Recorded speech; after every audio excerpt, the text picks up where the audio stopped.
Good morning. It's Monday.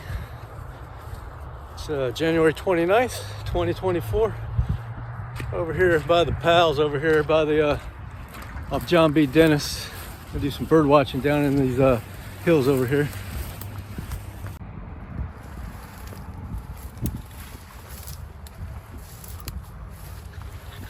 Kind of brushy through here, and then you come to a hill here. We'll go down this hill and check this area out down here. Got this wet marshy land right up in here, and then there's a creek right down in there. I'm gonna go down and check out the creek.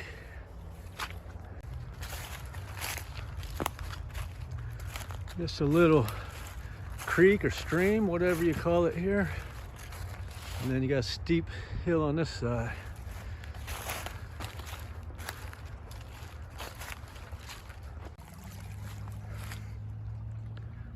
Across the creek right here.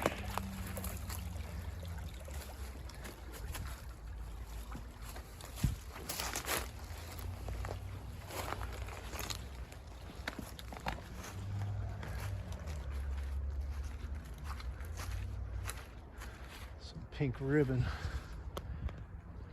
over there.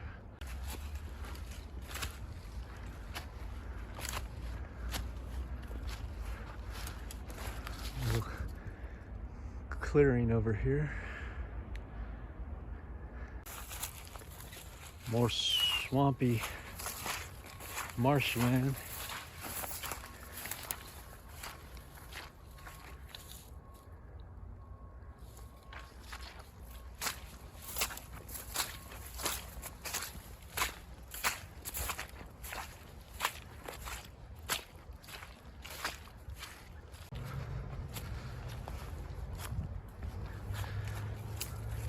I wonder what these mounds are. Just little mounds all over the place here. There's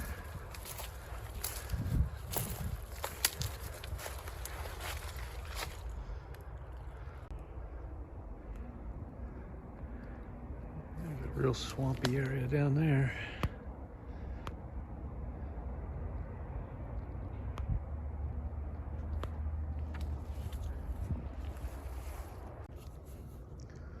A lot of walnuts on the ground here. Yeah, it's a pretty nice day, about 41 degrees. Partly cloudy. This looks like an old road back here. Let's see where it goes.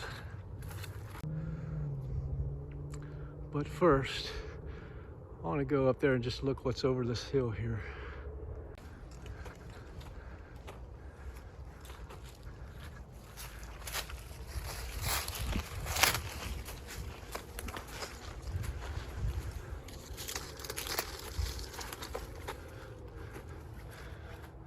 A nice clearing over here. Let's go check this out.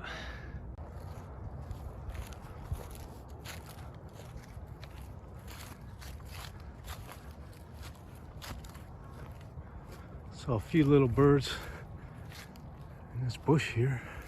There goes one. Somebody's got a tree stand right there. Yeah, from that tree stand there, you got a good view. Down below is that creek. Goes through there.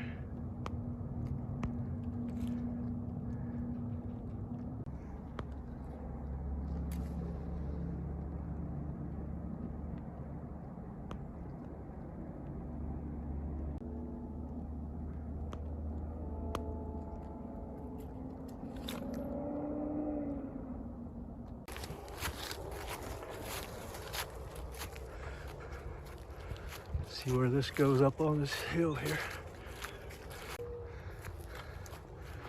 It comes out to another road here.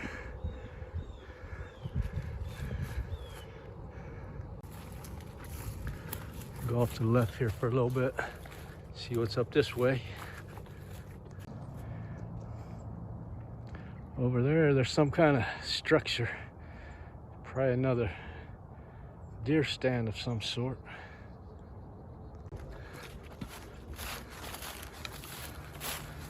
Looks like an old deer stand right there.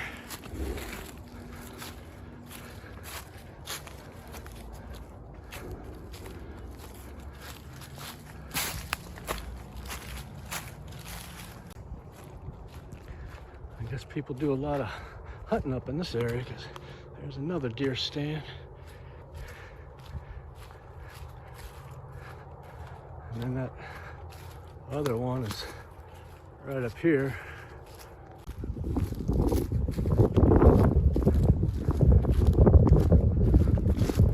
That's a nice one there somebody built.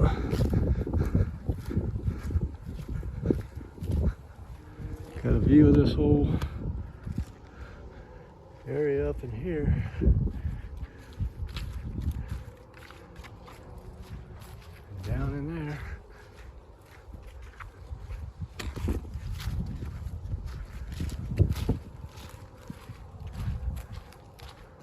Somebody's tent right there.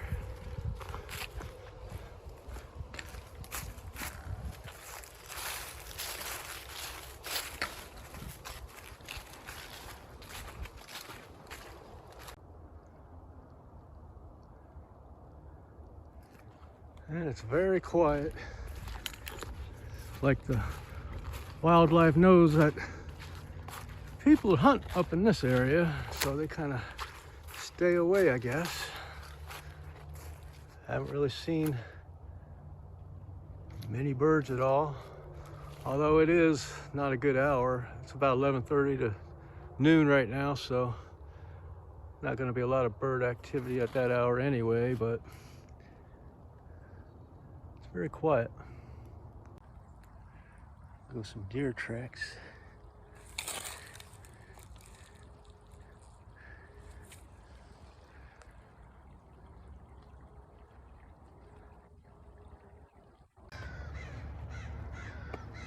Some crows up there.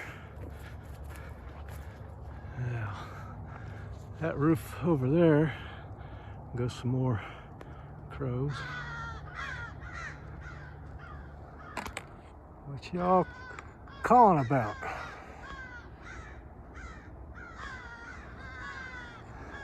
That roof over there is, I think, the Hampton Inn. There's Bays Mountain off in the distance.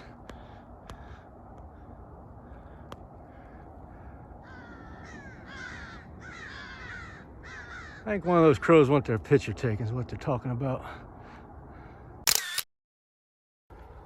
I'm gonna head down this road towards that Hampton Inn. Maybe catch that service road over there back over to Pals, which is somewhere over that way.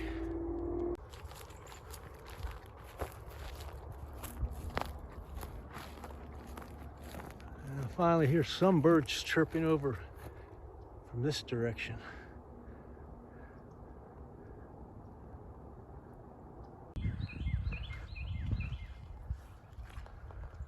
Finally hearing some birds over here. Maybe I can get a picture of something other than that old crow.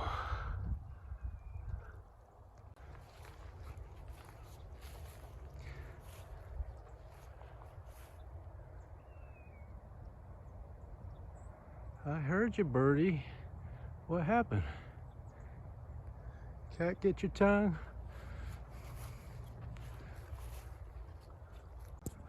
Up there, got some birds flying around that pine tree over there.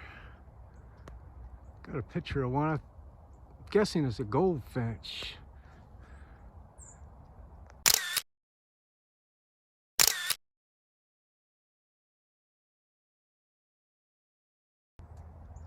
There he is sitting up on that branch, and there's his partner in crime there.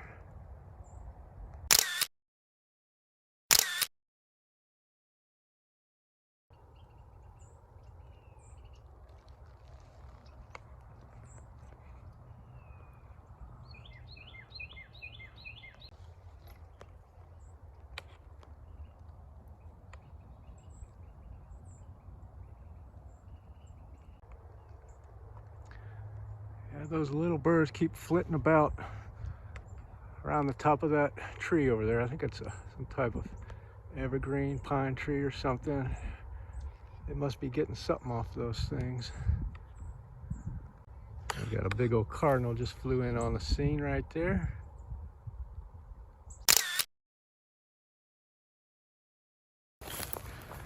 This is an interesting tree here. Got these thorns on here shaped like a cross. I don't believe I ever seen that before.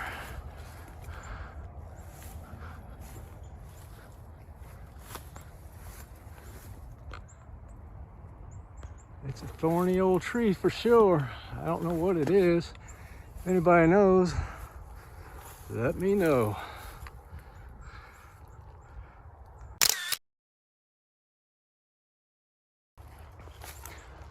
Here's that tree those birds were flitting around, kind of like this right here. Something they like to eat off of there.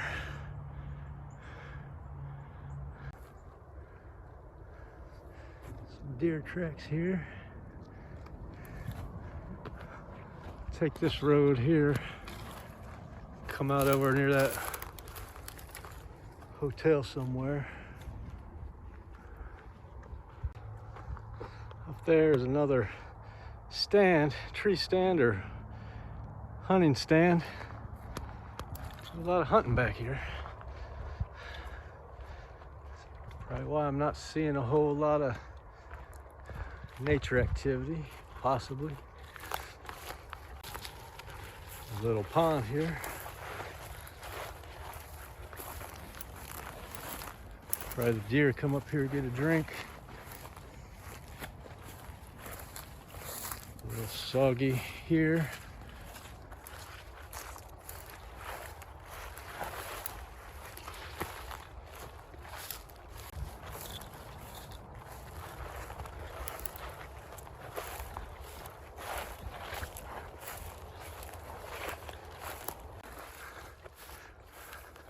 There's a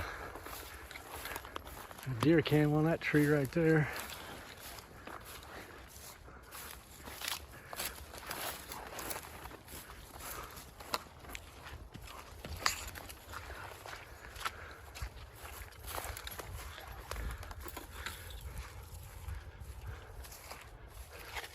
Swampland over there.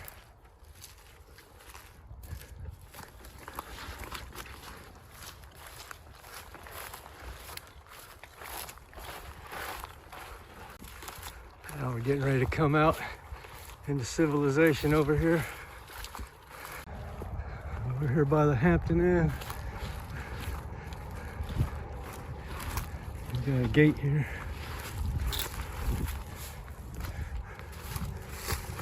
There's Comfort Suites.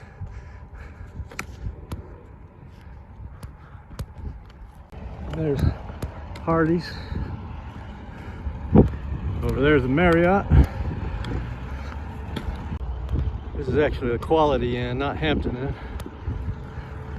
That might be Hampton Inn down there. Coming up here to Enterprise Place. This is a Wendy's. That's a Hardee's over there. And there's the Hampton Inn. That was Bays Meadow Place we just came off of. There's Pals.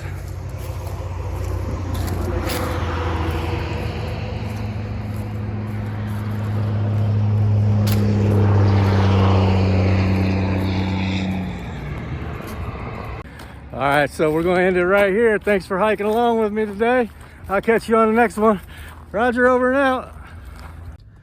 More people take pains to be accurate in what they do than in what they say. But even here, inaccuracy is very common, rendering many inefficient and incompetent and unfitting them for any strenuous and well-sustained endeavor. The man who habitually uses up a portion of his own or his employer's time in trying to correct his errors, or for the correction of whose mistakes another has to be employed, is not the man to maintain any position in the work-a-day world, much less to reach a place among the ranks of the prosperous. There never yet lived a man who did not make some mistakes on his way to his particular success, but he is the capable and right-minded man who perceives his mistakes and quickly remedies them, and who is glad when they are pointed out to him. It is habitual and persistent inaccuracy which is a vice, and he is the incapable and wrong-minded man who will not see or admit his mistakes, and who takes offense when they are pointed out to him. The progressive man learns by his own mistakes as well as by the mistakes of others. He is always ready to test good advice by practice and aims at greater and even greater accuracy in his methods, which means higher and higher perfection. For accuracy is perfect, and the measure of a man's accuracy will be the measure of his uniqueness and perfection. Utility or usefulness is the direct result of method in one's work. Labor arrives at fruitful and profitable ends when it is systematically pursued. If the gardener is to gather in the best produce, he must not only sow and plant, but he must sow and plant at the right time. And if any work is to be fruitful in results, it must be done seasonably, and the time for doing a thing must not be allowed to pass by. Utility considers the practical end, and employs the best means to reach that end. It avoids side issues, dispenses with theories, and retains its hold only on those things which can appropriate it to good uses in the economy of life. Unpractical people burden their minds with useless and unverifiable theories, and court failure by entertaining speculations which, by their very nature, cannot be applied in practice. The man whose powers are shown in what he does, and not in mere talking or arguing, avoids metaphysical quibbling and quandaries, and applies himself to the accomplishment of some good and useful end. That which cannot be reduced to practice should not be allowed to hamper the mind. It should be thrown aside, abandoned, and ignored. A man recently told me that if his theory should be proved to have no useful end, he should still retain his hold upon it as a beautiful theory. If a man chooses to cling to so-called beautiful theories which are proved to have no use in life and no substantial basis of reality, he must not be surprised if he fails in his worldly undertakings, for he is an unpractical man. When the powers of the mind are diverted from speculative theorizing to practical doing, whether in material or moral directions, skill, power, knowledge, and prosperity increase. A man's prosperity is measured by his usefulness to the community, and a man is useful in accordance with that he does, and not because of the theories which he entertains. The carpenter fashions a chair, the builder erects a house, the mechanic produces a machine, and the wise man molds a perfect character. Not the schismatic, the theorists, and the controversialists, but the workers, the makers, and the doers are the salt of the earth.